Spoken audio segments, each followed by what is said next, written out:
Hello, welcome to Living Free. Good to see you again. Thanks for clicking on the video.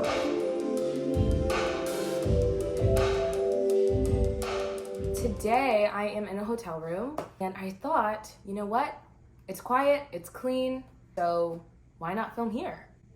I made my own little tripod. I'll be sure to show you what it looks like. The angle might be strange, but I'm in the frame, so I think the message is more important than the actual lighting, the image, blah, blah, blah. Also, I feel like everybody's on a journey of self-love, possibly, right? If the journey is the self-love, like the path that I'm on is the self-love, this is an interesting little pinpoint in time. So me talking now to the camera is me maybe talking to my future self. And then also there's the idea that maybe self-love is a destination and I'm on the path getting closer and closer to this ideal, perfect, true, deep self-love. So I basically made a Starbucks caramel macchiato with Dunkin' Donuts, and I got an iced latte. I'm kind of proud of it, so I just want to share. Iced latte, oat milk, 3 pumps of vanilla, and salted caramel drizzle. I am amped on sugar, and I'm amped on caffeine. Let's focus. So, of course, I wrote it in my journal. Basically, I was like, okay, self-love. I want the next thing I talk about to be self-love.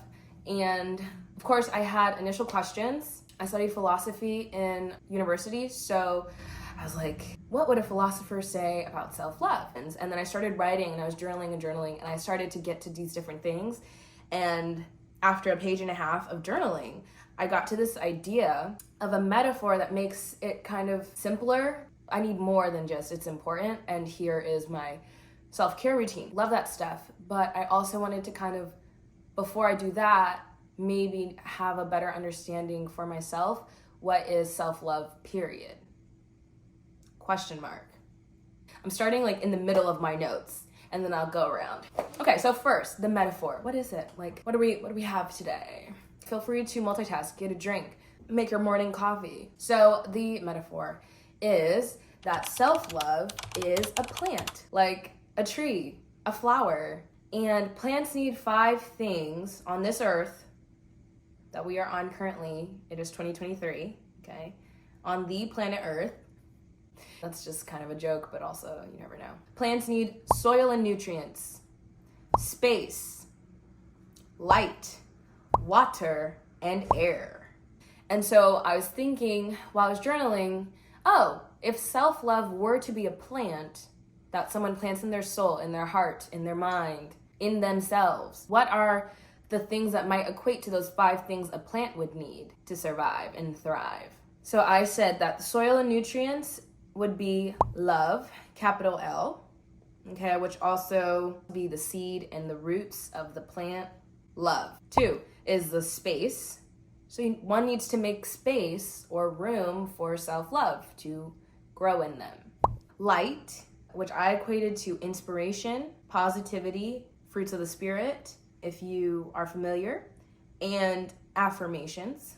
And then water, I said, would be like self-care. So those self-care regimens, self-care days, just self-care can look differently. It doesn't have to just be like drawing up a bath and doing a face mask. But there's different types of self-care, like even just get a nice coffee every once in a while, a little coffee.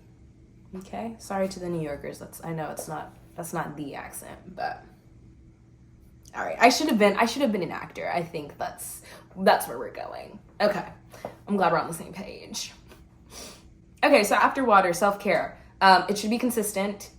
And I think in here I wrote steady, because that like stable, steady, consistent. That's nice. But that's interesting too, because I think rain is not always consistent, but if you're watering your own plants, if you're watering it, that's deep. If you're doing the watering, you can decide when it is, so it can be consistent if you're doing it.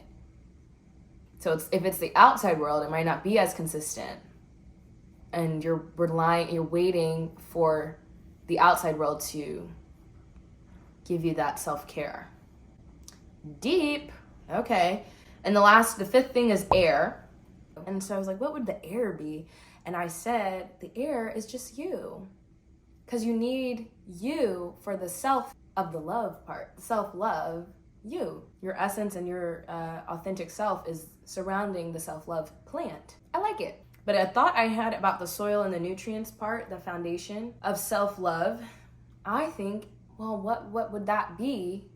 And I thought love would be that foundation. So then I get into these questions, you could say are philosophical, such as, what is love? I am a fan of Platonic forms, like Plato. He has an idea that there are nouns such as love, peace, joy, beauty.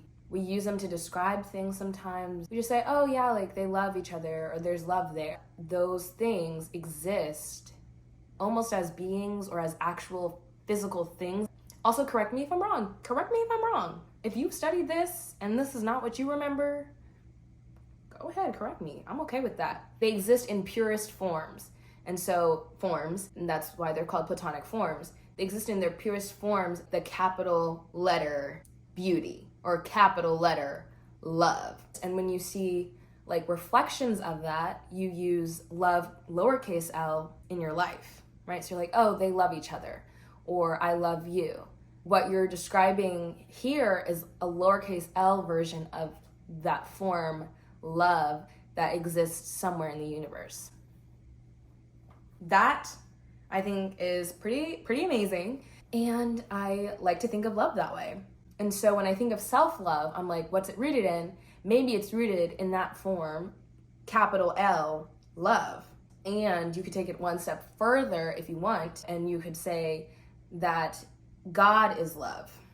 If you think God is love, or the divine is love, then your self-love is rooted in that, and that is pretty powerful. So what is it to love? So that's a good question to consider. And then, because from there you would go, what is it to love oneself? I think that's something to even just take pause on.